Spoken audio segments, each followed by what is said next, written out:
Okay, friends, we're going to go ahead and get started. Welcome to our last workshop of our Scent 2021 Scent seminar.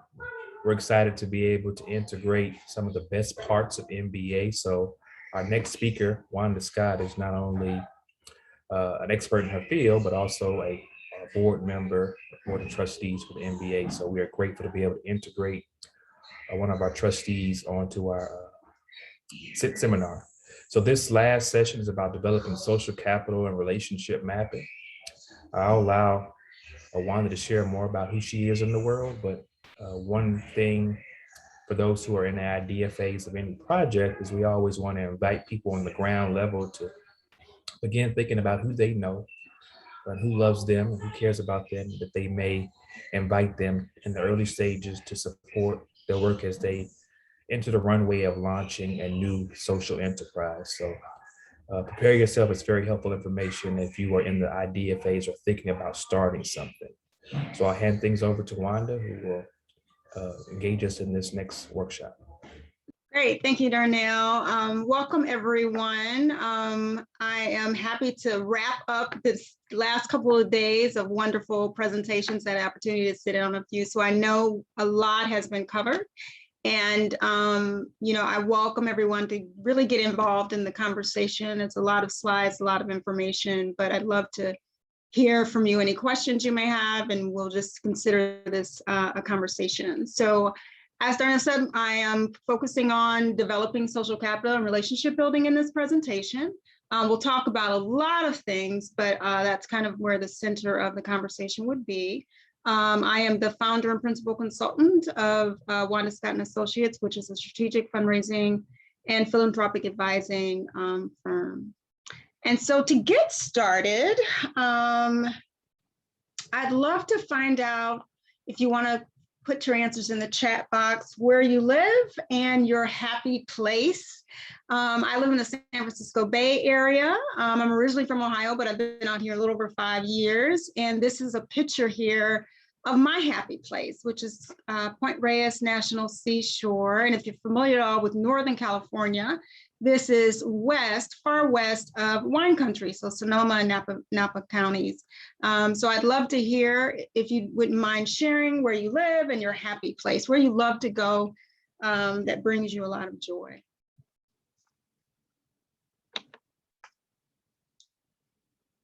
Bradenton, Florida, walking barefoot. All right, I think that's Santa Maria Islands.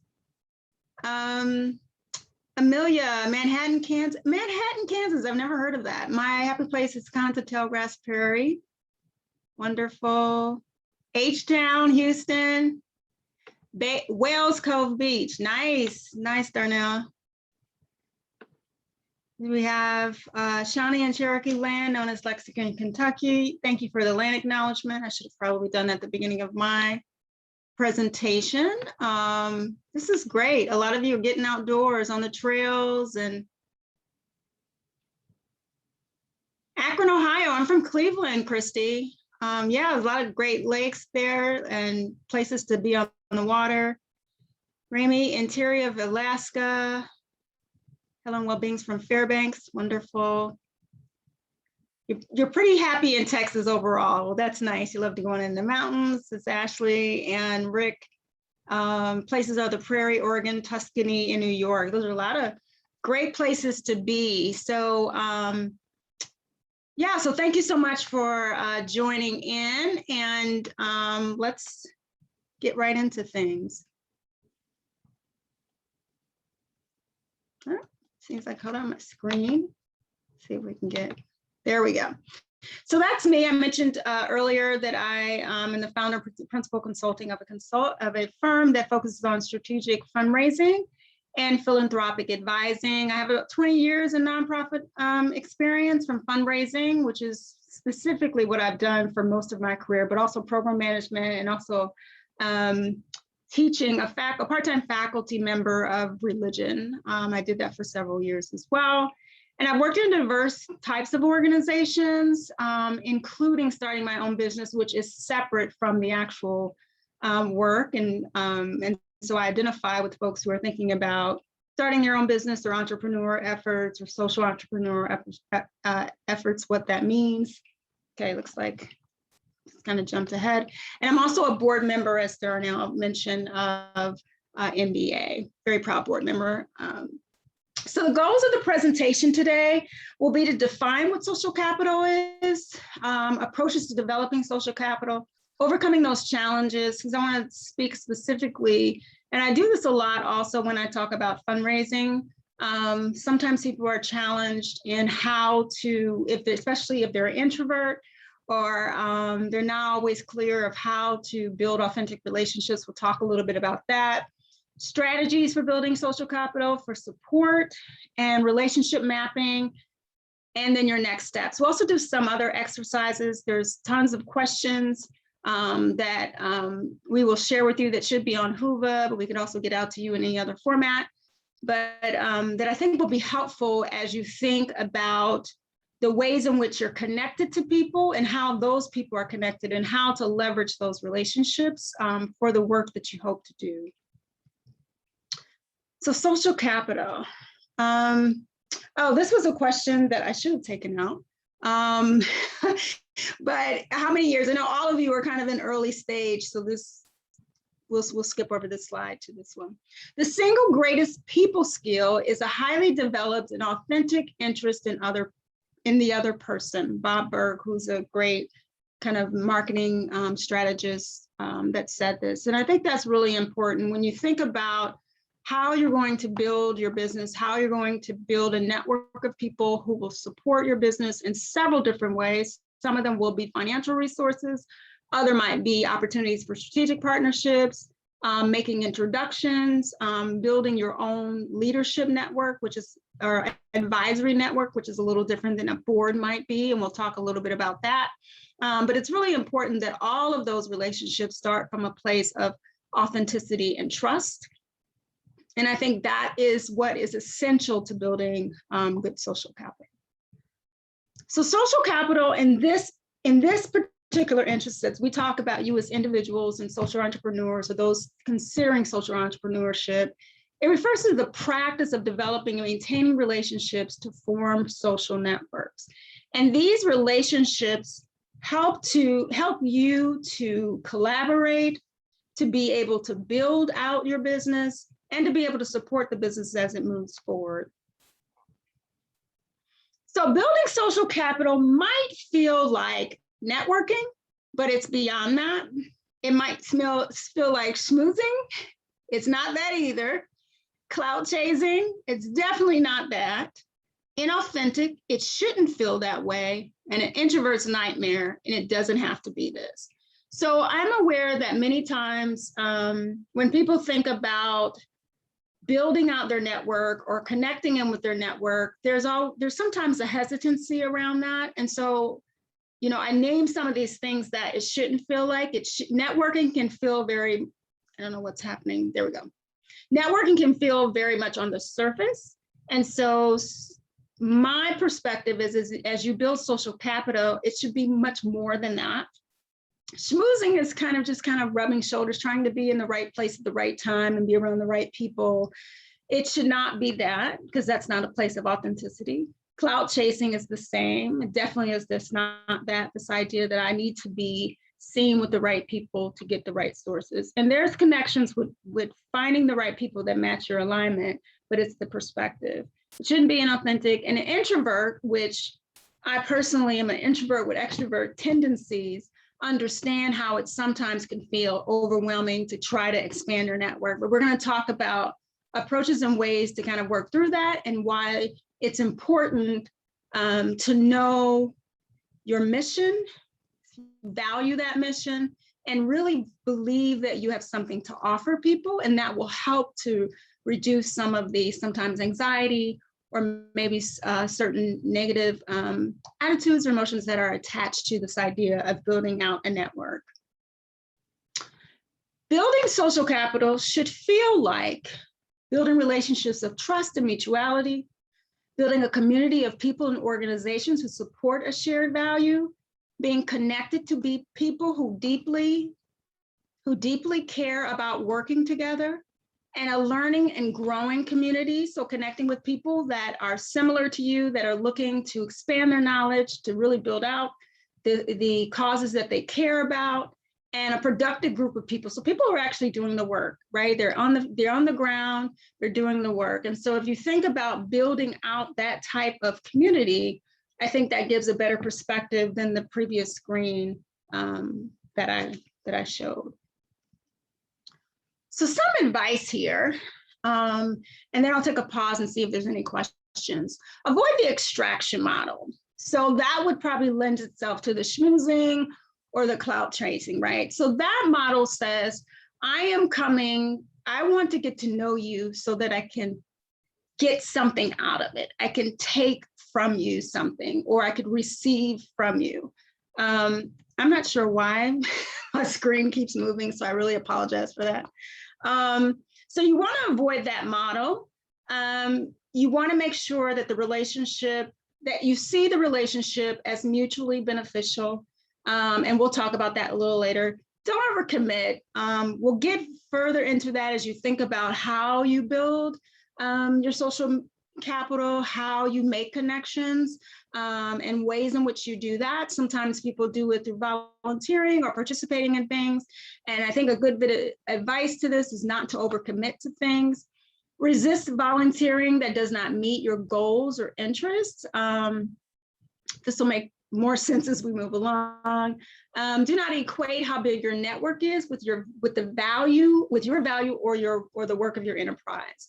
So building out a network takes time if you don't currently have that. Making the right connections to build that social capital takes time.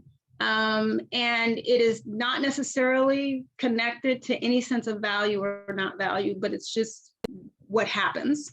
Know your limitations, but push yourself.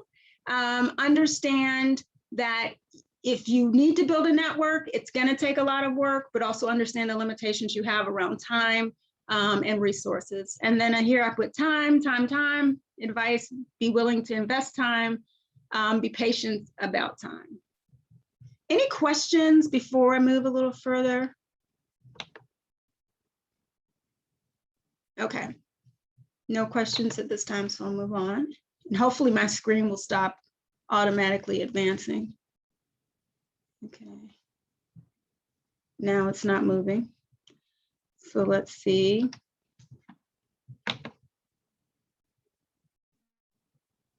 I apologize, I'm not sure what's, okay. Approach and perspective, we talked a little bit about this. Establishing authentic relationships or relationships of trust is a big part of building out your social capital. Being proactive, like how do you expect to build these relationships with people that will help you to reach your goals as an organization, and how you can in turn support them in their work. Being consistent and persistent. And so understanding that building out these relationships, building these connections to whether they're funders or they're financiers, or it's working with a professional association or other organizations that are connected to the work that you do. Understand that it's going to take you being consistent and persistent in building those relationships. Being thoughtful and intentional or strategic about the relationships you need and the relationships that you'd like to have, and how you might spend time with those people or in those settings. Making sure your network is diverse. I always tell people, if everyone in your network is like you need to expand your network. And so that is sometimes the starting place for many of us as we're thinking about building out relationships, and particularly around funding, is that we do need to meet more people and different types of people. Understanding the importance of leveraging relationships, we'll talk about that. Being patient again, and then this idea of staying connected and keep updated. So, a big part of building out this network is that you are staying connected. People should know what you're doing. They should know what you're thinking about. If you're interested in launching something, you should be talking to people at some point once you have what it is you like to do. People need to know, and people will not, even though they may really like you, what you're doing does not say top of mind. So you have to keep it top of mind for people. So who are you building? Yeah, there it goes again. Okay. So who are you building this social capital with? And so here I'd like to spend a little time on this part, and if people have questions about this. So when we think about building out our networks, as we begin to talk more about relationship mapping, which is really what you do to try and dig deeper into the connections and the people that you already know, to see if there are talents, skills, resources that you need that they could potentially connect you to. And so when I think about the work that you're doing or you're considering doing in terms of embarking upon a social enterprise, these are kind of the categories that stand out to me. This could be different for you in a different, some of these categories might not work, but some might be different. So one of the things is that you need people to support the work, right? You need resources to get your idea off the ground. And so funders and donors, which are funders, when I say funders, I'm gonna talk more about organizations, and donors will think more like individuals, but they're people that provide resources. But they can also open doors for you and make connections, right? So this is one group. If you were thinking about a relationship map, and I'll show you, we'll dig deeper in that in a minute, but when you think about who might have the resources, you may not know who has the resources. So that's a category that one, you're going to need to find out, where could I actually even get the resources, and who might be the people that could help me to figure that out.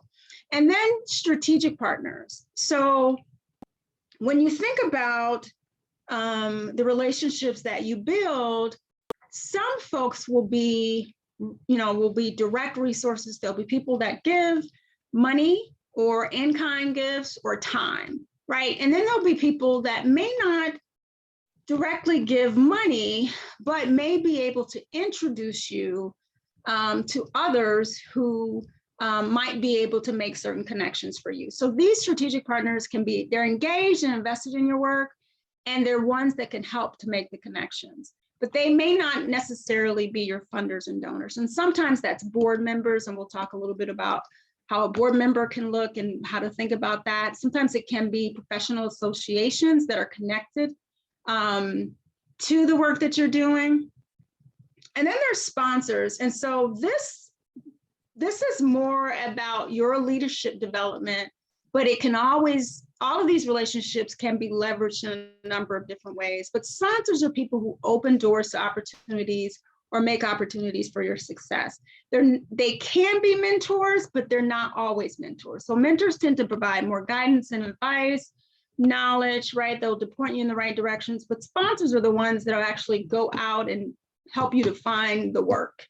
And so making sure that you understand that, you need both in many ways, and not just as a leader, but also your organization. You need people that are connected to you that will help do that. And maybe your strategic partner, which is a board member, might also serve as a mentor, or it could also serve as a donor, but you have to think about people in these various ways in which you might need them. And then there's your colleagues. It's always great to have people in the field, which with what's happening with MBA and creating a cohort around social entrepreneurship and other organizations that are doing similar work, this is really important, because peer learning is very impactful. It provides a support network for you, an opportunity to bounce ideas off of people who are in the work with you or similar work. So that's really important. And so you want to be able to build networks around those types of people. And I also include clients or communities served, people with lived experience, wisdom, and support.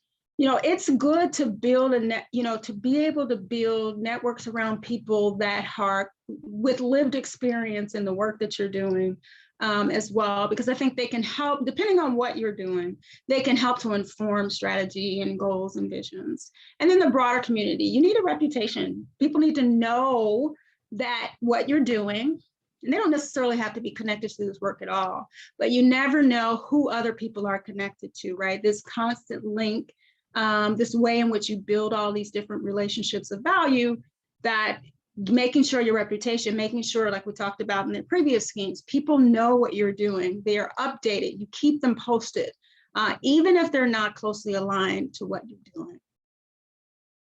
Okay, good, now it's back to normal.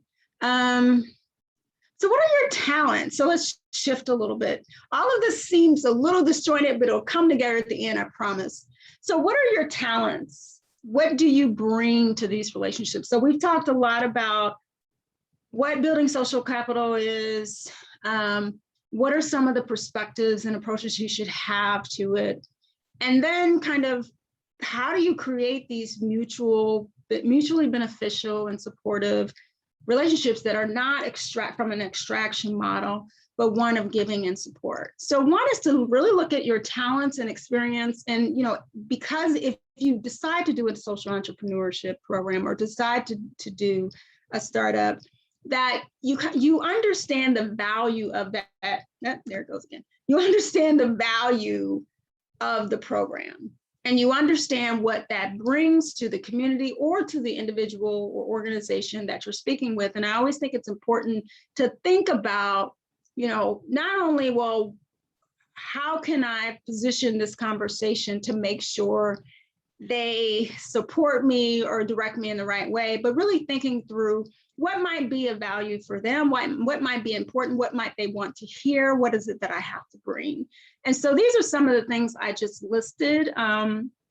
They may or may not apply, but I think really changing the perspective and how you think about how you connect to people who may be able to connect you to the resources or the people or information that you need. Like, how do you approach that conversation? And if you're talking with someone who is a funder, you want to really talk about the topic from an area as a subject matter expert, right? You want to be able to communicate your passion and creativity about what you're doing, and also your experience, education, your skills, your leadership, your discipline around the topic. So I think that's really important to think about, the thing that makes this valuable and important to you. And even if you could look at this beyond a social entrepreneurship endeavor, just in building relationships with people, right? And just in general networking, building on social capital, it's really about thinking about all those things that you bring and have value that you can share or present to others. Let's make sure we have a question here. Yeah, we actually have a couple of questions. I see one from Ken. Mm-hmm. And the other one I'll place in the chat, but Ken also asks, what's the next step when you think that you've tapped out your personal network, but you have not? Yeah, that's a good one. So one is I will give you a prime example of that. When I started my business, which is not social entrepreneurship, but consulting, I was not sure if I had enough people in my network, because a lot of my network had moved out of the field, to be able to help me to spread. So what I began to do was look at associations. I found various associations that were in my field, and I also used LinkedIn. I joined in on groups, and I began to reach out to the people that were specifically doing the work I was doing, if they were open to it, and really finding out how they built in their network. So I think sometimes using some of these, and I'll talk about this a little later, using some of these, some of them can be obvious connections that you have that you just overlooked, right? I got more involved, and my involvement in professional associations really helped me, because it was, I had to be careful with my time, and someone asked about how do you do all of this with time? You have to be careful. So that's what we're going to talk about a little later, about prioritizing, knowing exactly what it is you're trying to do, and focus the amount of time that you can afford to, particularly on that area. So if that's helpful at all, that is what I did. But I would dare to say that sometimes you have to tap into either serving organizations, or volunteering, or really seeing people that are doing the work or in the field and doing virtual introductions, seeing if people know someone there and making those introductions and really putting yourself out there to expand your network. Okay, and then the other question was, how do I, so we're going to get to the prioritization, because that's really important, because a lot of times I think as people, as entrepreneurs, we think we should do everything, and it's impossible to do everything. So I'm going to talk a little bit about that in a second. And I think those two questions are the only ones. I have literally no idea. I apologize. So it locks up. Clearly my screen is locking up, and then it kind of catches up later. So if it switches, here, let's make sure. Okay. So leveraging relationships. This is really, really important. And I think it goes back to this question around if I think I've tapped out of everyone that I know, which still could be the question that you have and you need to expand, but you should be always thinking about how you can leverage your relationship to support each other. Like, how does this relationship I'm trying to embark upon can be beneficial? Be open to building strong and authentic connections. When you need to leverage the relationship. And so what I'm saying is if you enter the relationship with a positive experience, it will feel authentic when you're trying to leverage these relationships for more opportunities. And if an individual organization supports your work, they may also know others who will support your work and provide an introduction. And that's really important too. In fundraising, one of the things that you should always do is when you meet with donors, or you're meeting with, even if you're just meeting with someone that you just met and they're really interested in the work that you're doing, ask them, can I keep in touch with you? And when there's events or activities that you think might fit within the work that I'm trying to do, I'd love to be able to attend. Or if you know someone else that you think I should meet with and should talk to. Those are great ways to, as you're building that relationship, that you're also thinking about how they may be able to help you meet other people that would be interested as well. Okay, now let's hope we can proceed to the next screen. There we go. Okay, so this is the time. On Whova, there is a document with a lot of questions. They're all included in this PowerPoint presentation. So whatever you miss here, they're in the document. I think that you should use them, but I wanted to take at least half of our time to really kind of have a conversation around some of the things and really the next steps in terms of helping you to build this out. So I've kind of laid the foundation of how I think you should approach this. And let's talk a little bit about how you actually do it, and maybe some questions that you might have around building out the social capital. So one of the first things which is in relation to the other question, is time. You want to do, there's a lot of things that sometimes you want to do as an entrepreneur, or starting something up. You feel like you got to volunteer for everything, you got to be on every association, you got to do every presentation, every blog, every partnership, every networking opportunity. And I always just kind of ask myself, like, why am I doing this? What for am I doing this? And when should I be doing this? Right? Because time is the only resource you can't get back. And you need to be very intentional about the time you spend, but you're going to have to sometimes sacrifice to make the time. And so I think it's creating that balance. And so when there's an opportunity to do something like volunteering or going to the networking event, or doing a partnership, or maybe someone asks you to do a blog or write an article or do a presentation, you need to be asking yourself, why should I get involved in this? Why should I get on the board, or why should I, be a part of this professional association? Does this specifically meet my goals, right? If I'm trying to expand my network, does it make more sense for me to maybe be a part of the professional association that will connect me to people that potentially could help me with resources?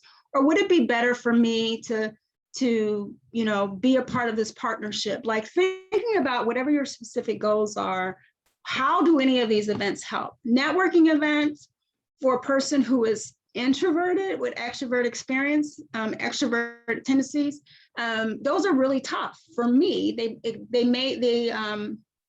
force me to exude a lot of energy. And so for me, if I go to a networking event, it's a very specific kind. It has to be a place where I'm pretty sure, because maybe the person speaking or other people there, the sponsors or people that I want to meet, that I think would find value in what I'm doing. And then I go and then I spend my time doing that, right? And just going to tons and tons of networking meetings are not always the best use of your time. Sometimes if you're trying to for people to get to know that you're an expert in this area, maybe writing a blog or an article in a publication or something that gets broad audience might actually be a better idea than doing something else. So I think knowing what your goals are, and then do you have time for this? And if not now, is there a better time to do this? Okay, we have a question. White paper. Are you asking if writing a white paper? Yes, that's all I'm saying. You saying blogs and all that, saying a white paper, if you want to be an expert on something, Oh, yes. Yeah. Or yes, absolutely. Writing a white paper, right? And thinking about, is that a good use of your time? And for what you're doing, it may or may not be, but thinking more broadly about where, if you have 24 hours and you want to spend 8 of those working, then where should that time be spent? And maybe it might work for you to write, to do some publication, right? To get published somewhere. That might actually help you. I'm so sorry about this. Okay. So these are a steady stream of questions that I have here, but let's just take a minute to think about, like, who is in your current network? And we're going to look at, going to go through these questions, and then we're going to actually look at a map, and we're going to look at one of the exercises that I definitely want you to do. So when you think about who is in your current network, your affiliations, you could write a list or map it out. I'll show you how to do that. People don't always think about this, but are there professional mentoring programs that you should be a part of that would be helpful for you? Are there leaders in your field? Leaders in your field or others who share in your mission that are reachable, that you could connect to? That's always really important. There's books that I've read, and I've been really interested in gaining more knowledge. And I've reached out to authors and had conversations with authors. And some of those have actually, resulted in being invited to be a part of a partnership, and also another being on a podcast, right? So you never know where some of those, and for me at the time, being a part of a podcast was really important for what I needed to do. So I think that, thinking about who outside of who that might be doing the work, that are reachable. And when I say reachable, like, they're not Oprah Winfrey, right? So there's someone that might be local, that has written a book, that's very active on LinkedIn or social media in some way, that might respond back to you.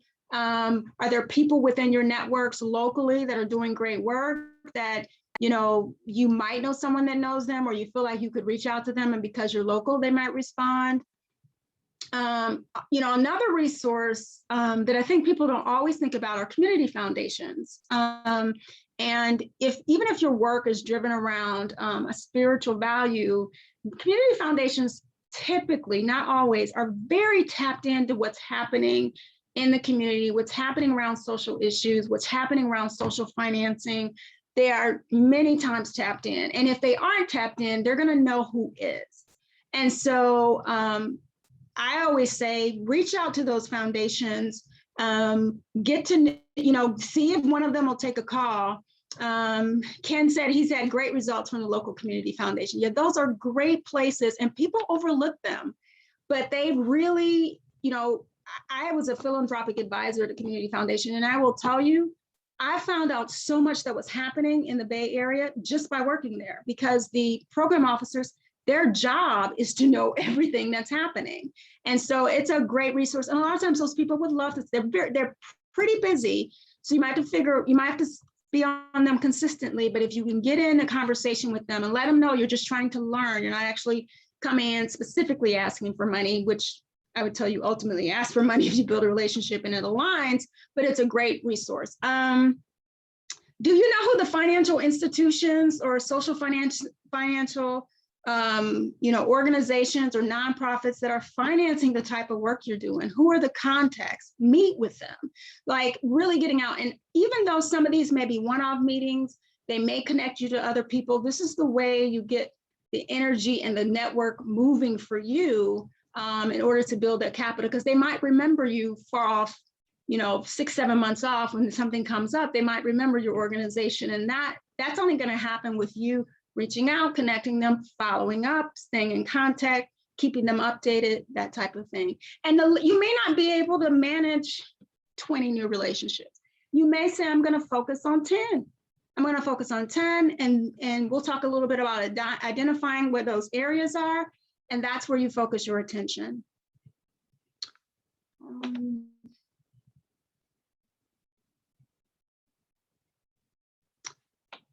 Okay, is that right? Let's see. Okay, digging deeper. So this is more in the same line. And like I said, all these questions are in the document, but where's the place or where the people who would benefit from your service or your organization? Sorry. And when I say benefit, it doesn't necessarily have to be the clientele or the community you're serving, but what other people might find this information or the work that you're doing helpful. Maybe a community organization might find it helpful. Maybe your local council might find it helpful, right? The work that's happening in your community that your mayor is doing might find this kind of work helpful. Like thinking beyond, I know your church, your denomination may find all this helpful, but there are other people that are interested in these social enterprises just as much and might be willing, if not to connect you, to maybe do some partnerships or just give you more information, or just be aware of what you're doing. Do you have the connections or resources to meet the people in the places where you want to go? And you may not, many times we don't. So we'll talk about how we deal with that. And then back to the idea of the type of service or information can I provide that brings benefit and value to others, right? And I think that goes back to really understanding what we call in fundraising your case for support, or what it is about your organization that's special or different, that's going to make a change that people would value, and not everyone that will value it would be a funder, but there are other ways in which people can value it that can help support the work that you do. This is kind of a repeat of all of that. How do I build support, find donors and funders? And so, I'll talk a little, before we move to the next screen, I'll talk a little bit about donors and funders a little separately. So for your donors, everybody knows this in terms of, even if it's just kind of initial investment of capital, your donors come from your current friends and family, right? They're the people that know you, that'll support you regardless of what you're doing. They care a lot about you. Those are really important. And then these are individuals. And then in terms of building out your base, what you have to do is, one, figure out the people that you know. Who do they know? What organizations are they connected to? And sometimes until you have those types of conversations with people, you have no idea. Maybe some social organization they're part of that has done some work with some foundation or some corporate funder, or you might find out this person has just moved into this neighborhood and they're doing this type of work, and there may be people in their neighborhood or their neighborhood group that might be interested. They might be a part of a social group that's looking for ways to invest, or a donor circle. I mean, which is basically a group of people come together and they invest monthly in a fund, and then annually, typically, they decide organizations they're going to support the money, use the money to support. So those types of organizations, funders also, or opportunities to find out is really important. So let's get into relationship mapping for entrepreneurs and board members. So one of the things I will say is I have listed, and this is in the document as well, these are areas that I could think of where you start to think about, how do I build out relationships, right? So there's me, the little blue circle. And so I'm thinking, I'm trying to get something, I want to build out, I want to get funding for this project, and I need to build relationships to potentially maybe do some partnerships to get larger funding. So that's one. So I need donors, and I need to get larger funding, or do partnerships for larger funding. So I'm going to look at a couple of different places, right? So I'm going to look at financial institutions. If you notice here, I have board committee relationships.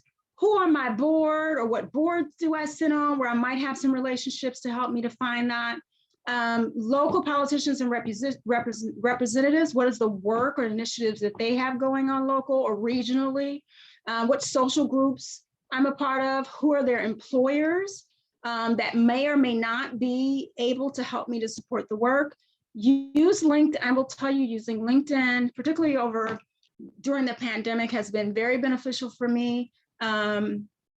Using social, that should be social media, not Medica, but social media connections, thinking about the ways in which you're seeing people posting things about the work that they're doing. Reach out to them, ask them, would you mind having a 20-minute chat with me, right? That's the way to, and even if they don't necessarily have exactly what you're looking for, ask them if they know someone else, which I mentioned before. Your personal networks, your family, your children, those connections. How do you think about the ways in which people are connected? Alumni groups are good. Being a subject matter expert, reaching out to people who are, is another great thing. But I think taking the opportunity to sit down with an exercise like this and really thinking through where are the places that I might have connections, or where do I want to have connections, right? Maybe I know no one that works for social finance, right, which supports these social entrepreneur efforts. But let me even research where some are that might be supporting the type of work I'm doing.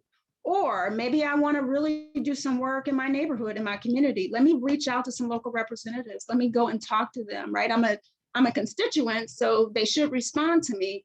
And then they will have a good heartbeat on what's happening in the community. Or let me reach out to some of these other groups. So I have done these types of exercises with board members around fundraising annually. I get them to think about the people that they know, the people that would be interested in the work that we're doing, and how they might be willing to connect us. So thinking about people that are in your life, and then also thinking about the people you might know. And if you don't know them, this is an opportunity to say, okay, I don't see the connections, so I'm just going to reach out to these people. It's always best to get an introduction, but when you can't, you just make the introduction yourself. So, so we've talked a lot about getting out, the kind of the premise of how you do this work, getting out and getting people to, are thinking about connecting to people, but also thinking about what it is that you need, right? So as you're building out this map, you have to first know, well, what is it that I need? And so I always tell people to do a matrix of need, and you could do it for your leadership and organization. And so you say, do I need expertise? Do I need financial resources? Do I just need a community member, somebody that could be a lived experience and a voice for the work that I'm doing to help inform it? You always need, this is not really an exception, but you always need diverse perspectives and backgrounds. It's always good to have that. So once you can determine what you need from an organizational and from a leadership perspective, when you go to do this, you know where you're speaking with these folks, right? You know why you think you need to reach out to local politician. I need to reach out to a local politician because of, whatever this is that you need. And the same thing goes for a leadership as well. Any questions? I'm going to pause right here. So I think it's while people are maybe typing, I think it's important to know what you're looking for. Think about the various organizations or entities or people that can help connect you to those people, and be specific about what it is that relationship you're trying to do with that relationship and what value you bring to that relationship as well. Okay, so it doesn't seem, I don't see any questions, so I'll move forward. Oh boy, if it's gonna let me go. Let's see.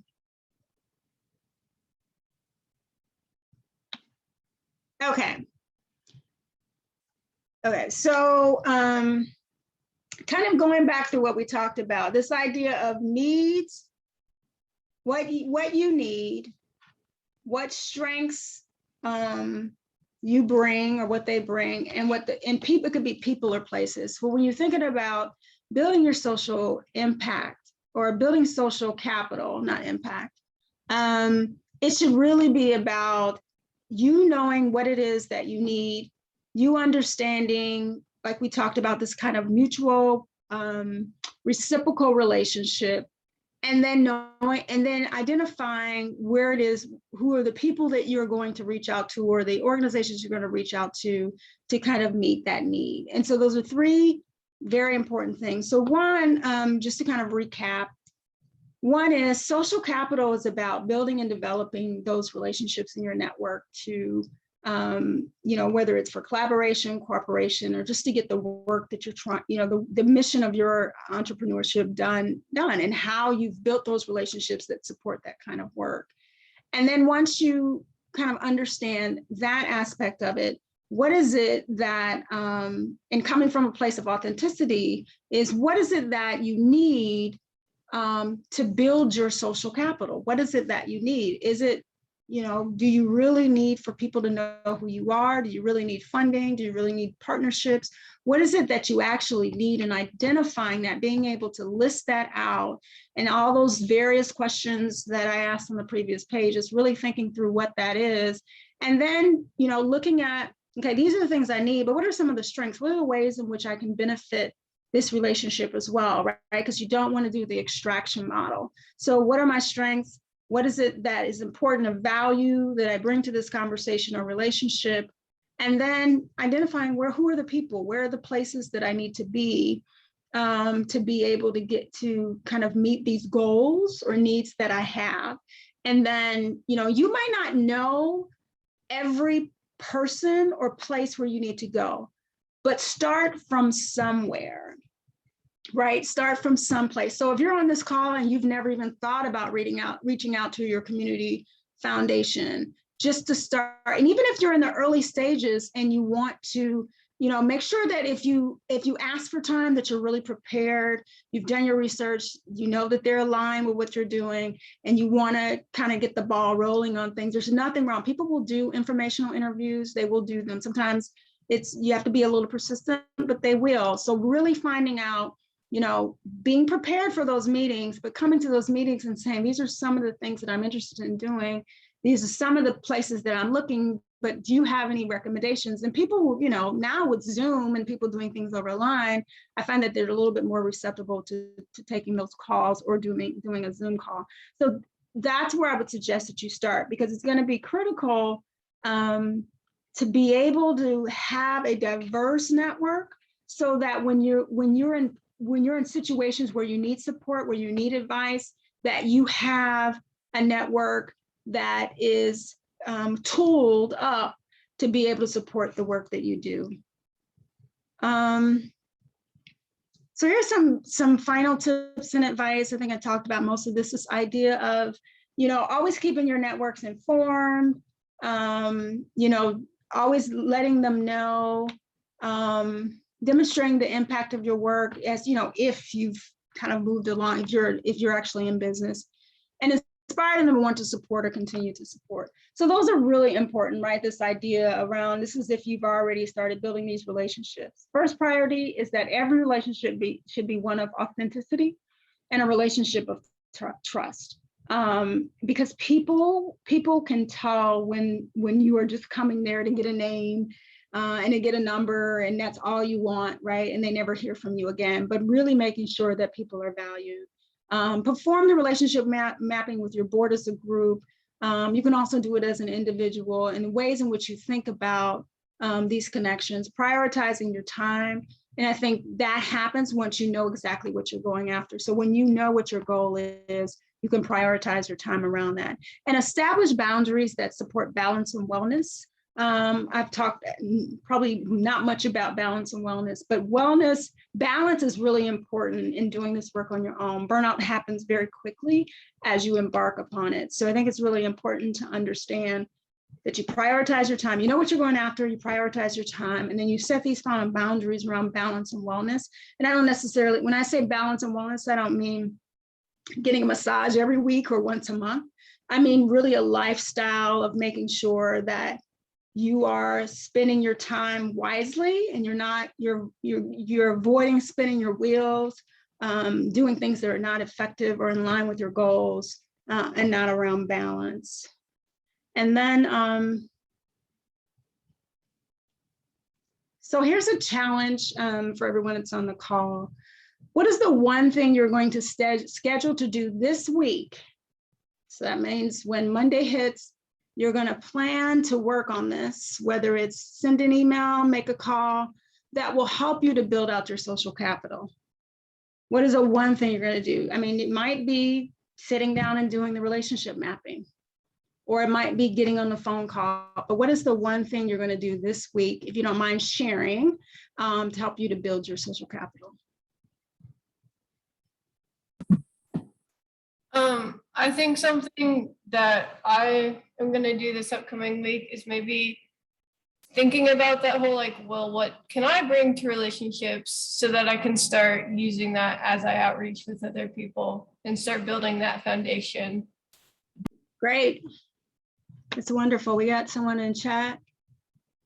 Christy's going to reach out to local nonprofits who do similar work and try to collaborate. Absolutely.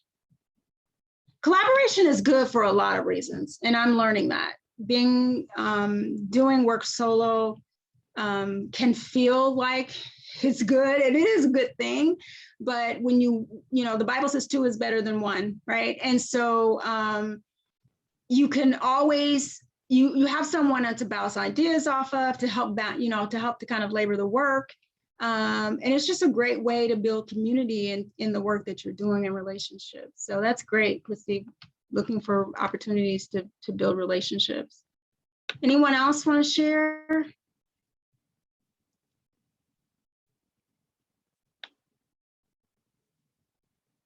Okay, we got somebody else.